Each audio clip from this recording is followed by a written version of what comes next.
And what comes first, that depends. If you have a lot of cash to build and deploy all the assets, including hire a team that you need so that you can grow fast without being profitable, you can invest a lot of money.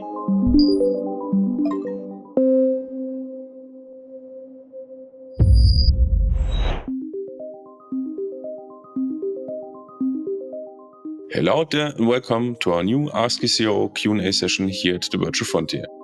In our session today, we're going to talk about growth with profitability. Growth and profitability are both important components when we talk about the success of a company. But what comes first, growth or profitability? How do you get profitable quickly without burning money and resources for years while growing your organization? What can you do to build a scalable and resilient business model? These and more questions we will tackle today. See you in just a flash on the other side.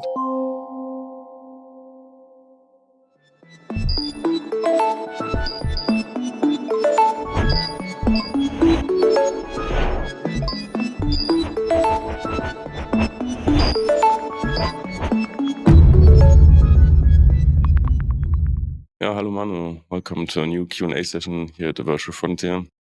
Our topic today is growth with profitability. Before we start off with diving into the different aspects of that, maybe you would like to elaborate a little bit on what means growth and profitability in the first place, and what comes first. Do you grow first, or do you get profitable in first place? What you should look for? Yeah, good question. So what's the difference? I mean, profitability is, I think, clear. You need to look at which profitability. Is it gross profit, which is like your revenue minus direct costs that you pay to create the products and services that your clients order? Or is it the entire profitability of your business, so-called EBIT or EBITDA? So what stays in the end of the year on your bank account, if you want it like this. So this is profitability. And growth. Yeah, what do you want to measure as growth? Can be growth of employee count, can be growth of revenue, can be growth of profits, right? But what is typically referred to as growth, I would say, is revenue growth. And what comes first, that depends. If you have a lot of cash to build and deploy all the assets, including hire a team that you need so that you can grow fast without being profitable, you can invest a lot of money in acquiring customers, so paying money to win clients, right? Because you think that after a year or in 2 years, or when you have the entire market, then you can become profitable. And this is the typical growth strategy of funded startups that have venture capital. They have this money to acquire the market and then care how they can be profitable, or how they can make the entire business profitable after some years. But for growth hacking, for bootstrapped businesses, like most service-based businesses, I think you need to be profitable, really profitable from the first day. Right. You were just mentioning sponsored startups with VCs or huge amount of capitals, and I was just thinking about an article I was reading last week. It was a startup, I don't even remember the name right now, and say, after 10 years we got profitable and stopped burning money, right? They say, okay, after 10 years, this is a lot of money. So when you should look there for a balance between pushing for growth without getting profitable in the first place. So there's a lot of disbalance happening in the market right now. Where could I draw the line? Maybe. I can just speak from experience when it comes to bootstrapping a business, because I always try to be profitable from day one. And I always built my business that I just use the cash flow and the money to reinvest it in the business to make it grow further. But I never got a VC or business angel that gave me a huge amount of money to invest it upfront in the business and then just look if we can become profitable. I think personally it's dangerous to just grow a business with hope that someday it will be profitable. The fundamental law in our economy is that you need to be profitable, right? You need to create a value. Otherwise, the business cannot survive. You always need more money if you just burn money instead of being profitable. And that cannot survive like endlessly. I mean, after 10 years, okay, obviously somehow it works. And if Amazon also had this strategy in the beginning, right? They never were profitable in the beginning, but they acquired the entire market by offering high efficient, cheap services and with easy access to like a very broad market. And now as their operations became so efficiently and they have such a huge market share, then they make a lot of money. But you need to be patient I would not be able to do this, honestly. I believe in profitability from the first day. I would not have the patience to wait 10 years and hope and hope and hope until my business gets profitable, because I have the belief that profitability is one very important success measure. And I cannot see my bank account always being negative or just burning money and then needing more money from investors, and still feeling myself as successful. Mm-hmm. But that's just my personal perspective. That's what we're looking today for also. Then let's switch the coin. What happens with a business that is profitable without growth? It will die because I think the market grows further and then the business shrinks in relation to the market. And then also the profitability shrinks because money gets discounted every year. So I think you have to grow. You have no other choice.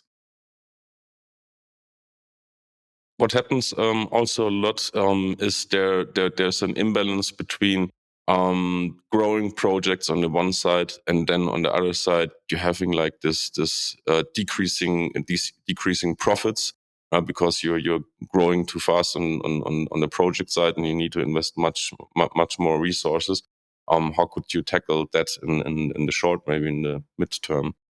I didn't understand that. That was too much. Sorry. Maybe you can rephrase that question.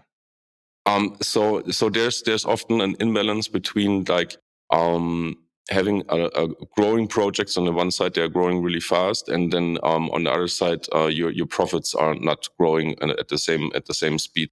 So what could you do about that? Yeah, there's a difference between profit and cash flow, right? That's important to understand, because you can be profitable but still not make money. For example, if we're talking about projects, if you have a fixed price, fixed scope contract, that means you do the work, you pay your staff, you pay freelance or subcontractors, but you just get maybe paid when the project is completed and delivered.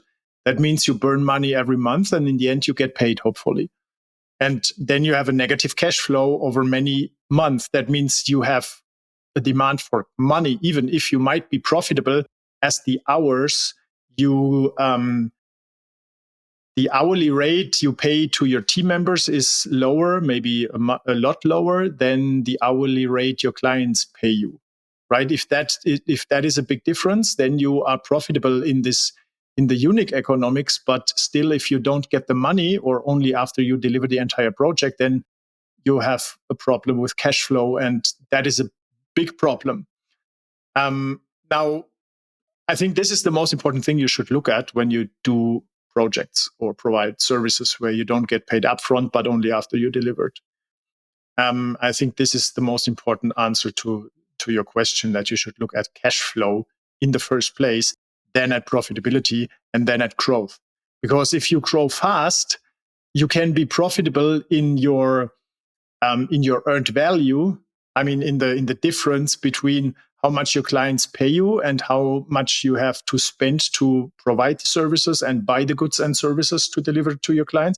But when this is not enough to cover your fixed costs and you grow further, your business just sucks more cash further. So it burns more money when you grow further, and that's dangerous. Is there anything you can prevent this in upfront? As you just mentioned, there are a lot of unknown factors in this game. Probably the project is not finished right on time, so maybe there's a delay on that side. Maybe the demands grows in the project. This can be probably avoided, but can you prepare for that somehow? Yeah, of course. You can design your business model in a way that you get charged upfront and then provide the service and pay for the resources. Then you have a positive cash flow. That is the first thing. You can do this in the project business, or you can do it in service-based businesses. If you, for example, develop a marketplace where you have small transactions, like transactions of hundreds of euros, and then the marketplace just earns 10%, which means an internal revenue of 10 euro per 100 euro transaction. I mean, you need to have a lot of transaction to earn a lot of money with this 10 euro in internal revenue. And to be able to have a lot of transactions, you need a very good, efficient, and scalable infrastructure. And you need to build that first, and then you need to maintain it. That all creates fixed costs.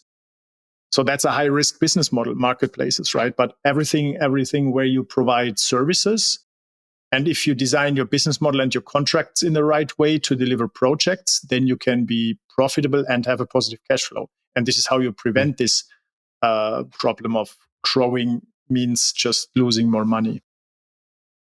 Yeah. Why is a flexible mindset in a disruptive market for any leader like really indispensable? And like just we're talking about this moving parts between the project profits and income. So why is like this flexible mindset really important?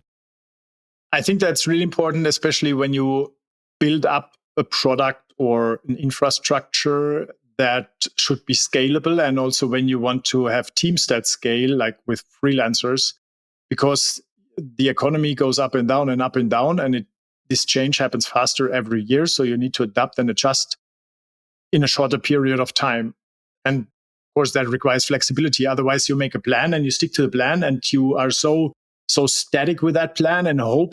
But if circumstances change, your plan is invalid. And then you need to be flexible and adjust your plan instead of staying with the plan and try to make it work, even if the environment changed. Mm-hmm. How can I work on this flexibility if I'm really like this control and planner? So I need help there. I think expose yourself to change and try to deal with change instead of ignoring it.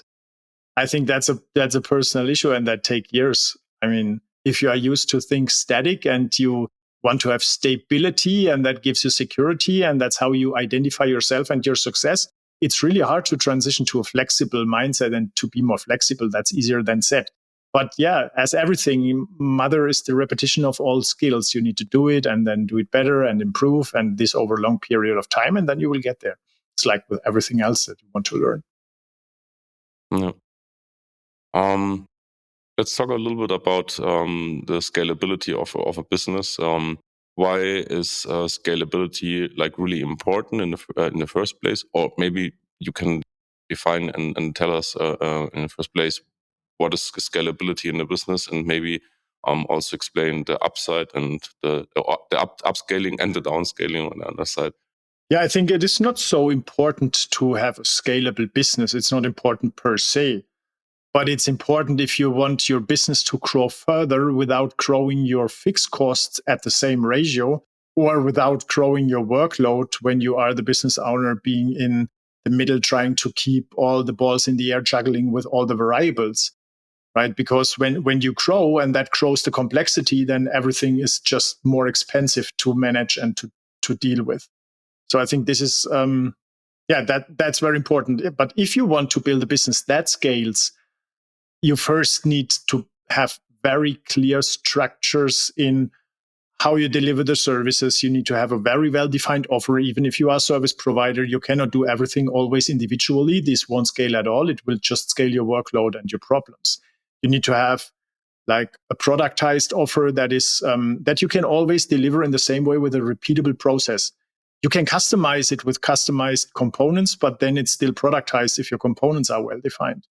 And that's how you scale a service-based business. And then you can create quality standards to deliver these services with a repeatable process, which is more efficient, makes you more money. So that scales. And yeah, if you develop software, I mean, that's the ultimate manifestation of a productized service, right? It's all in a software. You need to make every single piece, every single bit explicitly available. Everything needs to be explicitly defined. And it needs to be defined in a way that it works, right? And then you can scale that. And this is what most businesses, service businesses in particular, lack. They lack a clear offer, then it's always individual. So the teams don't know how to deliver that. And then it's the business owner as the smartest person that needs to go into the operations and fight the fires and handle all the escalations that start burning. And on the other side, clients are not satisfied because they buy a one-time offer. And how can you deliver quality when you do things just the first time, which happens when you do things always individually. So that's why standardization, productization, systemization, digitization, and then automation are the fundamental things to make a business scalable. Yeah. And how does creating or adding constantly new value for your customers or for your clients plays into this? This seems to me really important. What you just also mentioned about fixing things and providing solutions for your clients to the problems. Yeah, if you provide one stable service that can be delivered with a repeatable process, you can improve that process and make it more valuable. In other words, that means you deliver the same services with less failures, and this is more efficient, causes less work, and creates more profits, and your team gets less stressed. So I think you cannot improve when you always deliver everything individually. Then it's a one-time thing. That's a typical project. You can get better in doing and managing projects, but this won't necessarily make the outcome better. But when you deliver one service with the same components, and for example, you are a marketing service provider and you build sales funnels, right? Then you always have the same components. You have your opt-in page, you have your sales page, thank you page, you have cold traffic campaigns, warm traffic campaigns, and these things, right? And tracking system. These are the deliverables. And if you set them always up, you become really good at it. Your team becomes really good at it. You can create quality standards for these components and deliver the same service with a repeatable process and make it better and better. And that increases also the value for your clients, which means you can charge higher prices in the next year instead of decreasing them as you sell commodity services that everyone sells. And then it's just about the price. This is a down race of ever decreasing prices. Yeah. How does building a scalable business could help you to be a more resilient organizations, or why and how is it done? Yeah, I think because you need to make things more explicitly available, and that brings clarity to your team. And when your team has more clarity and transparency, then they can work self-managed, right? If you lack that clarity and it's always individual all the time, so in other words, a non-scalable business, then your teams, they get stressed, they do unmeaningful work, just fighting the fires, handling problems. And if you have a scalable business, that means you have things very well organized and systemized, and you made things explicitly available. And I think this is the basis for that. Okay. Last questions for today, Manu, from my side. How does or what benefits you have working with virtual teams in specifically when thinking about growth and profitability, or on the other side, what benefits are behind that working with virtual teams? Yeah, so first of all, they force you to make things explicitly available, as you don't have accidental meetings at a water cooler to solve problems. You have to find a place to communicate things explicitly, clearly, and intentionally. Otherwise, it won't happen. So if you have that, or in other words, if you don't have that, remote work and virtual teams will show you that things don't work. And then it's not remote work, it's your lack of communication structure. But once you get that right, and you know how your teams should collaborate in a digital way, in an explicit way, then more knowledge is in your business available, because you can create videos for onboarding that happens then automatically instead of having meetings all the time, right? And you can also use automation to make explicit expressed processes more efficient, in other words, automated. And once you have that, you can scale your teams, even like cloud technology, up and down with global freelancers. And what that means is that you only have to pay people when you are working in projects, when you have paid work. And that will reduce your fixed costs. But if you just roll with full-time employees in volatile project markets, right, one month you have a lot of revenue with many projects. Next month you don't have a lot of revenue, but still your fixed costs. And when you have the fixed costs and you increase them with every new project, they eat your heart and profits faster than you can reduce them. And that creates a lot of stress, especially on the business owner, as typically this is the only person caring about the business profitability. So that's crucial to keep your fixed costs low and still have quick and fast access to skilled talent at the right time when you need them and at prices that fit into your budget to stay profitable. Awesome. Manuel, anything that I missed or you would like to add? Yes, today I had a very good experience with a tool that is, I think, that shows how when your processes and your entire delivery system, your quality standard is really systemized, then you can first define roles with skills and then find people that have the skills to work in this role. And in future, and I think the future is already now, you can fill some roles with AI tools. Because you remember, Daniel, when we tested this copywriting tool, Jarvis, to get copy written with a press of a button, and we decided it didn't work. And it didn't work as we didn't know for which part we should use it and how. But now, as we have a complete blueprint of a funnel with templates, when we use which copy in our funnel, this tool works awesome. And I'm doing now an experiment to not hire a copywriter, but use Jarvis and rebuild my entire funnel with copy from Jarvis and then let it compete with my other funnel and then see what is more profitable. And I'm really excited about that. But you can only do this when you know what you need, the deliverable, and then which skills you need to create a deliverable. And then you find either a person that has the skills or you put in an AI tool that does the work and brings the skill. And I think this is the future of work. And that's why businesses need to systemize and digitize. Otherwise, they get eaten up by these tools instead of leveraging these tools. Yeah, really wise. Yeah. Manu, thank you very much for your time and your insights. See you next week on our next session. Thank you. See you next week. Bye-bye. Bye-bye. We hope you found this session helpful. Head back to our in-depth blog article on growth with profitability in your work. Did we miss something in this conversation? How can we do better so you'll get more value out of our content? Let us know in the comments and reviews below how you treat the aspect of growth and profitability within your organization. We love to read and respond to your comments. And if you haven't already, hit the subscribe button, give us a thumb up, and share the session around with your friends and colleagues so they can take advantage of this content too. Sign up for the free business builder training on flashup.io and learn more about how to scale with your business at any time, work with global top talents, and make work better. On behalf of the team here at the Virtual Frontier, I want to thank you for listening. And always remember, keep exploring new frontiers.